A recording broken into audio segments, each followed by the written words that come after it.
ছিল মুজিব সোনালি পায়রা, বাবার চোখে ছিল মুজিব দুলদুলে গোড়া। বাংলায় হে দাদা হইল আব্দুল হামিদ আব্দুল মজিদ নানা, গোপালগঞ্জ জেলায় বাড়ি, দুই বিয়ার ঠিকানা। সুসম্পর্ক ছিল তাদের ইতিহাসে জানা। বাংলায় হে শেখ মুজিবের আরেক ভাই হয় আবু নাসের নাম, যার নামে হয় খুলনা জেলায় স্টেডিয়াম। সেই মাঠেতে ক্রিকেট খেলে সাকিব আল হাসান। বাংলায় হে শেখ মুজিবের স্ত্রী হয় ফজিলাতুন্নেসা, শেখ হাসিনার জনম দুঃখী নাই রে ববে বাসা।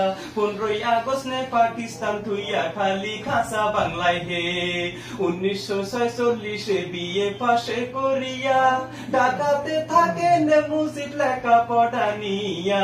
সচিবালয়ের সামনে হতে পুলিশ নেই দরিয়া। বাংলায় হে টান থাকিলে